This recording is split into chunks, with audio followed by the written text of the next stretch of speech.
We're just going to wait a few more minutes because I know the general session just got out, so let's just belabor this for a couple more minutes to get the rest of the people in.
Good morning, everybody. We'll get started.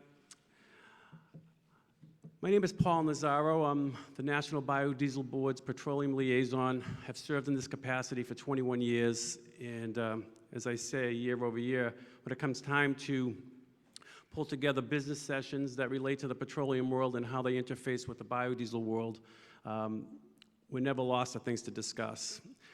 Today's discussion is going to be centered on what I believe to be a very key central issue that necessitates some attention. The biodiesel industry has certainly grown exponentially since I started. 5-gallon pails and 55-gallon drums being shipped to transit organizations to determine if biodiesel would be the fuel of the future for them. Today, we have biodiesel moving in mass slots all across the country. One of the things as the petroleum liaison that I look at is like, how are we growing, and are we growing in accordance with what's out there? And I see two great markets, one up in New England, the bioheat market, which, giving full maturation, would necessitate approximately 1 billion gallons of biodiesel to feed a 4 billion gallon residential home heating oil market. And then all the way across the country where we are now, we have the LCFS market, which has projections in NBB's attention that it could be somewhere between 700 and 800 million gallons of biodiesel to feed this market. So interestingly, in my backyard in New England, there's a handful of producers that aggregately probably pull 50 to 60 million gallons of biodiesel through their production systems. But if you do some basic mathematics in the heating oil corridor, a B5 blend in 4 billion gallons is 200 million. So right there, we have a 150 million gallon deficiency to feed the heating oil market.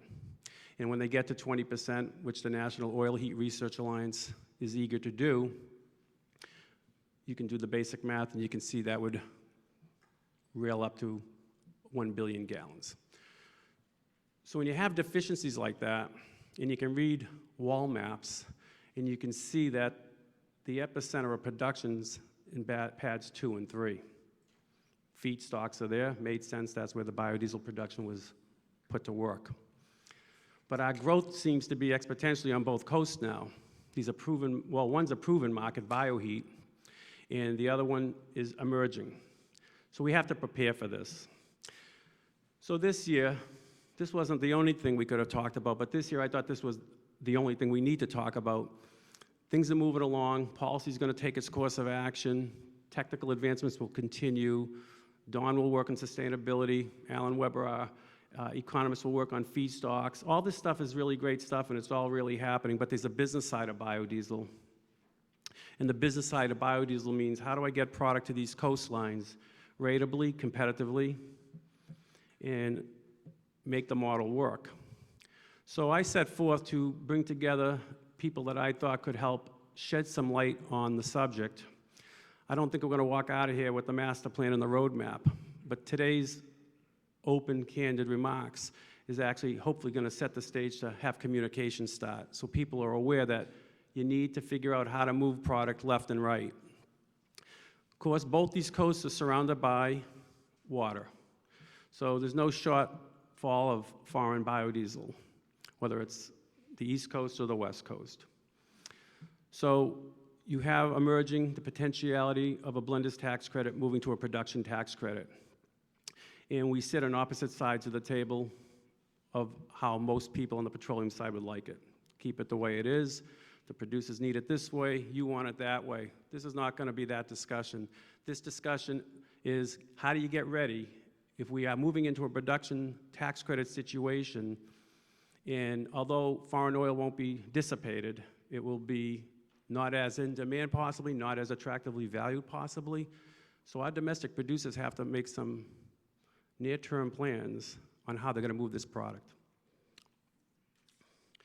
So I reached out to 3 people that I felt could help framework this discussion. I'm going to give them 20, 25 minutes to share their insight from their perspective in the supply chain, and then we'd open it up for some questions and observations and advice.